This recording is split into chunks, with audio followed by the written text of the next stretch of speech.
How exactly did George Floyd die? Could he have been saved? And what exactly does this preliminary autopsy report tell us, if anything? This is what I want to talk about in today's video. Now, full disclosure, I'm a cardiologist, not a forensic pathologist, but I deal with patients with cardiopulmonary issues, cardiac arrest, or respiratory problems pretty much on a daily basis. And we, of course, have this video that is very telling and gives us a lot of information. So the following is going to be my assessment and my opinion, which I think is shared by a lot of healthcare professionals. And I want to give you a doctor's perspective of what we know and what we can kind of infer based on the information that's out there. Relax. Man, I can't breathe my face. I can't breathe. So again, a lot of you have seen that video, very disturbing to watch, but also very important that it was captured. So what do we know based on this? Well, we know a lot. What we can see is George is in a prone position, meaning he's flat on his stomach on the ground, with his face flat against the pavement and a knee into his neck, applying pressure and force. What's exactly going on physiologically here? Well, there are two things that are compromised in this position: breathing and circulation. First, let's talk about breathing. Now, breathing involves filling our lungs with air, all right? And our lungs are obviously in our thorax. So in order for that to happen, the rib cage in the thorax has to be able to expand.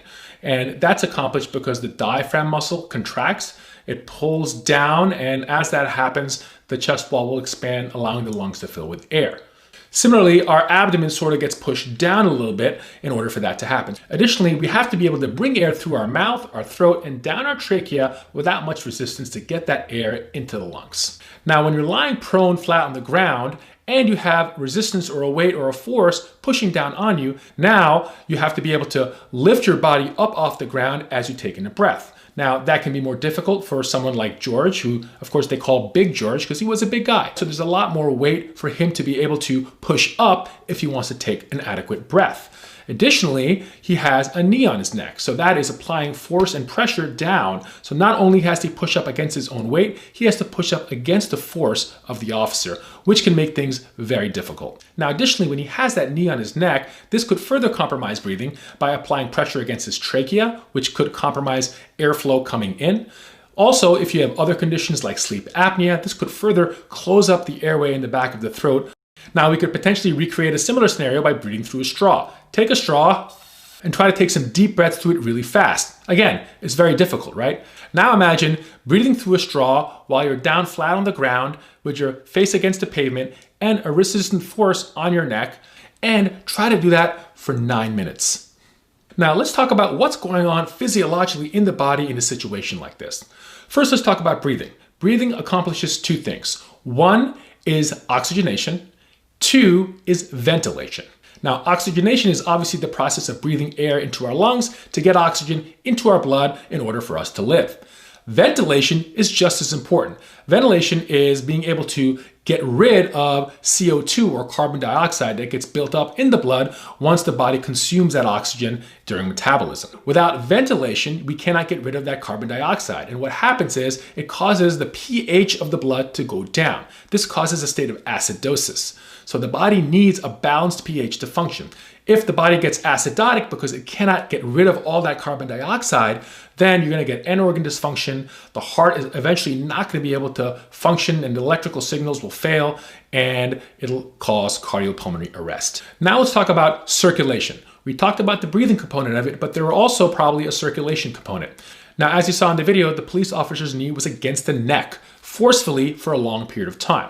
What can happen in this situation? Well, your carotid artery runs right along your neck. So compression to that area of the neck could compromise blood flow of the carotid artery up to the brain. Now, another important fact is stimulation of the carotid body. The carotid body sits where the common carotid artery bifurcates into the internal carotid artery. The carotid body contains baroreceptors. Now, these baroreceptors, when stimulated, can send impulses up to the brain, which in turn will send impulses down to the heart and the blood vessels to cause the heart rate to go really slow and the blood pressure to get really low. This can create a situation of further reduction in cardiac output in addition to the oxygenation and the ventilation issues we talked about. This is the same mechanism that sleeper holds or chokeholds work on. Now, add to all of this underlying conditions such as high blood pressure or coronary disease that we think George may have had.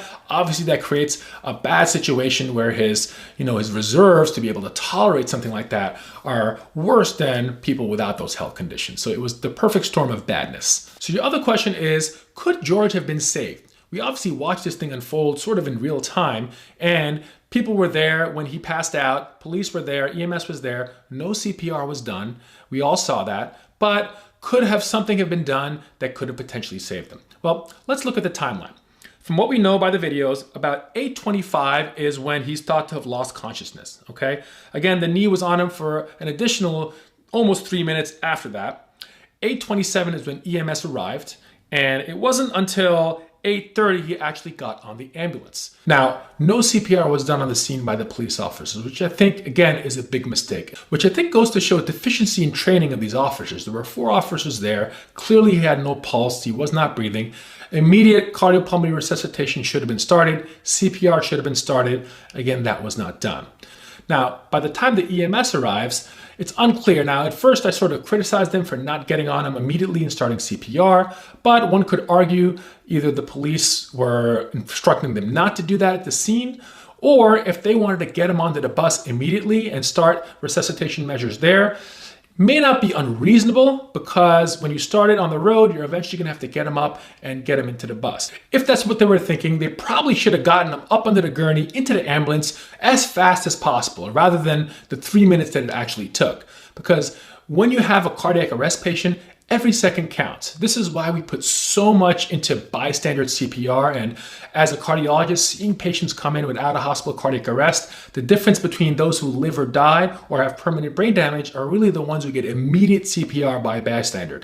In this situation, it's unfortunate that there were trained police officers that did not start CPR immediately. Again, it's hard to know if immediate CPR would really have changed the outcome for George, but it at least would have given him a fighting chance.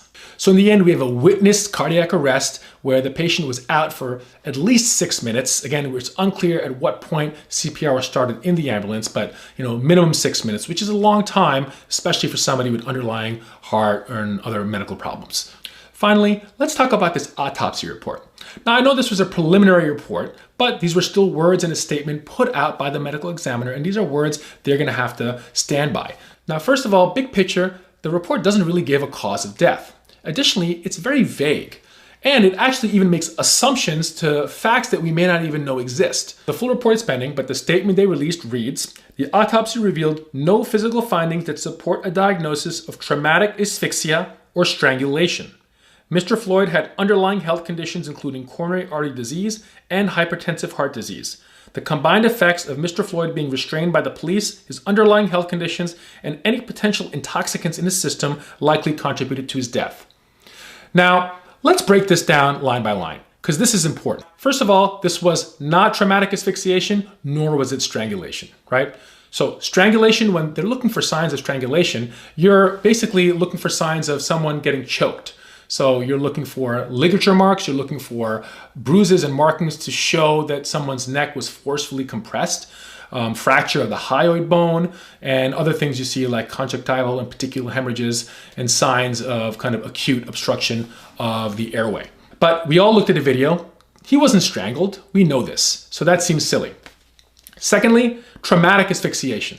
Again, this was not traumatic asphyxiation. Traumatic asphyxiation refers to in a situation of trauma, like a motor vehicle accident or machinery accident, where there's trauma to the chest, or there's some sort of situation where the patient literally cannot take a breath at all. What it causes is an acute increase in intrathoracic pressure, which basically limits the backflow to the right side of the heart, causing a spike in the right atrial pressure, which transmits back up to the supravena cava, which in turn causes an acute rise in venous pressure of the head and the face, which will cause facial swelling. This will cause rupture of various veins and capillaries and other similar phenomena that we see. But again, we know in a situation, this was not an acute trauma-induced chest restriction situation.